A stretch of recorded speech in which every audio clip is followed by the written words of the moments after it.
আসসালামু আলাইকুম, welcome to Abid computer academy. কেমন আছেন সবাই? আশা করি সবাই ভালো আছেন। আজকের ভিডিওতে আপনাদেরকে দেখাবো যারা একেবারে নতুন আছেন, যারা নতুন কম্পিউটার দোকান দিচ্ছেন কিংবা দিবেন, তাদের জন্য আজকের ভিডিওটি খুব গুরুত্বপূর্ণ। আজকে আমরা ভিডিওতে আলোচনা করব প্রিন্টার সম্পর্কে। যেমন আপনি একটি নতুন দোকান দিচ্ছেন কিংবা আপনি দোকান দিবেন, একটা প্রিন্টার কিনছেন বাসায় প্র্যাকটিস করার জন্য। এখন প্রিন্টারের নানান সমস্যা, যেমন ধরেন প্রিন্টারে হঠাৎ করে সাউন্ড হচ্ছে কিংবা প্রিন্ট আসে না, রেড সিগন্যাল চলে আসছে, কালি অ্যাডজাস্ট হয় না, কালি ওলট পালট হয়ে যায়। সেই সমস্যার সমাধান নিয়ে এই ভিডিওটি। তো আজকের ভিডিওটি নতুনদের জন্য কিন্তু অনেক গুরুত্বপূর্ণ। আজকের ভিডিওটি স্কিপ না করে পুরো ভিডিওটি দেখার চেষ্টা করবেন। যারা আমাদের চ্যানেলে নতুন আছে, এখনো চ্যানেলটি সাবস্ক্রাইব করেনি, প্লিজ চ্যানেলটি সাবস্ক্রাইব করে আমাদের সঙ্গেই থাকছেন।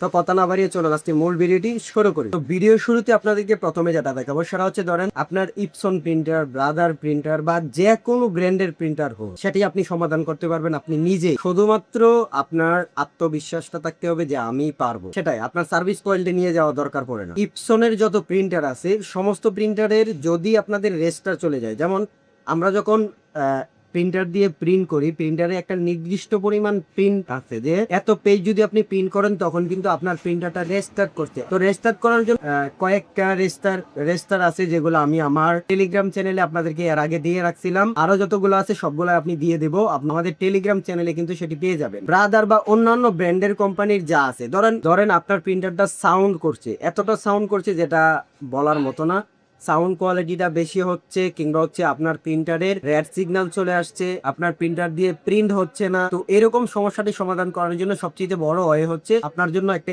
ইউটিউব আছে। আপনি ইউটিউবে আসবেন, আসার পরে আপনার প্রিন্টারের নামটা লেখার পরে আপনি সার্চ করবেন যে আপনার প্রিন্টারে কি সমস্যা, রেড সিগন্যাল নাকি অন্যান্য বা শব্দ হচ্ছে, কিংবা আপনার কোনো পেপার টানছে না, এরকম যদি কোনো সমস্যা হয় আপনি শুধুমাত্র ইউটিউবে লিখে দিলেই হবে। ইউটিউবে লিখে দেওয়ার পরে অসংখ্য টিউটোরিয়াল পাবেন, সেখান থেকে আপনি আপনার মতন করে একটা টিউটোরিয়াল কিংবা দুইটা টিউটোরিয়াল আপনি দেখবেন, তাহলে আপনি সেই প্রিন্টারের সমস্যাটা সমাধান করতে পারবেন। ইপসনের যতগুলা রেস্টার যদি চলে যায়, তাহলে তো আমি আছি, আমাকে হোয়াটসঅ্যাপে নক দিতে পারেন। হোয়াটসঅ্যাপে নক দিলে আপনাদেরকে রেস্টারে এবং পাসওয়ার্ডটা দিয়ে দিব, আপনারা নিজেই আপনি রিসেট করতে পারবেন। আর যদি নিজে রিসেট না করতে পারেন, আবিদ কম্পিউটার একাডেমি সবসময় আপনাদের পাশে আছে, সবসময় হেল্প করবে। হোয়াটসঅ্যাপে নক দিবেন, হোয়াটসঅ্যাপে নক দিলেই।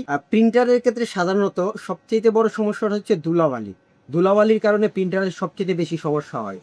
তো ধুলাবালি থেকে এড়িয়ে চলার জন্য আপনারা প্রিন্টারের উপরে একটা কাপড় ব্যবহার করবেন সবসময় দেওয়ার জন্য। এরপরেও যদি ধুলাবালি হয়ে যায়, তাহলে আপনারা একটা কাজ করতে পারেন, এরকম একটা মেশিন কিনতে পারেন। আর যদি এরকম একটা মেশিন কিনেন, আপনার প্রিন্টারে পেপার টানছে না কিংবা শব্দ হচ্ছে, পেপার আটকে গেছে, রেড সিগন্যাল চলে আসছে, প্রিন্টারটা অফ করেন। অফ করার পরে আপনারা এই মেশিনটা দিয়ে হাওয়া দেন, এমনভাবে হাওয়া দিবেন যেন আপনাদের হেডের সমস্যা না হয়। হেড ব্যতীত বাকি সবগুলো জায়গাতেই হাওয়া দিয়ে দিবেন। হাওয়া দিয়ে দিলে দেখবেন প্রিন্টারটা ক্লিন হয়ে গেছে। একটু পরিষ্কার করে নেবেন, পরিষ্কার করে আপনারা প্রিন্টারটা অন করবেন। অন করার পরে দেখবেন আপনার প্রিন্টারটা কিন্তু আগের রাস্তায় ফিরে যাবে।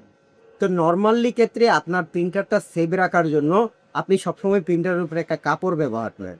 কাপড় ব্যবহার করলে ধুলাবালি প্রিন্টারে যেতে পারে না। ধুলাবালির কারণে প্রিন্টারটা কিন্তু সবচেয়ে বেশি সমস্যা হয়। আর যদি হেডের সমস্যা হয়, হেডের সমস্যাও কিন্তু সমাধান করা যায়।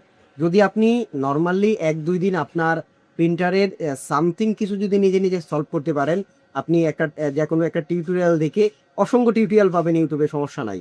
আপনার টিউটোরিয়াল তেমন একটা খুঁজতেই হবে না, খালি কী সমস্যা হয়েছে সেটা লিখে আপনি ইউটিউবে সার্চ করবেন। কী সমস্যা হয়েছে সেটাও যদি আপনি না বুঝেন, আপনার প্রিন্টারের মডেলটা দিয়ে দিবেন যে এরকম হচ্ছে, তাইলে আপনার টিউটোরিয়ালগুলো কিন্তু পেয়ে যাবেন। তারপরে যদি আপনারা না পারেন, আপনারা সাপোর্ট নিতে পারেন, আমি সবসময় আছি আপনাদের সাথে। আপনারা হোয়াটসঅ্যাপ কিংবা সরাসরি আমাকে টেলিগ্রামে নক দিতে পারেন।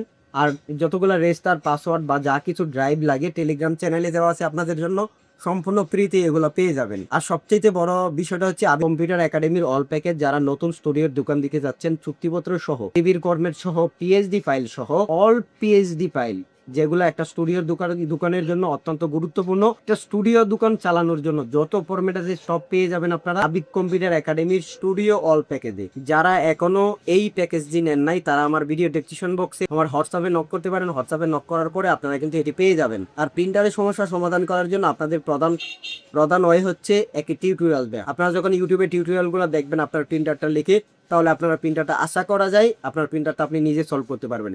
নর্মালি আমার যতগুলো প্রিন্টার আছে সবগুলো সলভ কিন্তু আমি নিজেই করি। যদি আপনাদের কাছে ভিডিওটি ভালো লেগে থাকে তাহলে লাইক কমেন্ট শেয়ার করে দিবেন। এরকম আরো ইন্টারেস্টিং টিউটোরিয়াল পেতে যারা এখনো আমাদের চ্যানেলটি সাবস্ক্রাইব করেনি, প্লিজ চ্যানেলটি সাবস্ক্রাইব করে আমাদের সঙ্গেই থাকবেন। সবাই ভালো থাকবেন, সুস্থ থাকবেন। দেখা হচ্ছে পরবর্তী কোনো টিউটোরিয়ালে। আসসালামু আলাইকুম ওয়া রাহমাতুল্লাহি ওয়া বারাকাতুহু।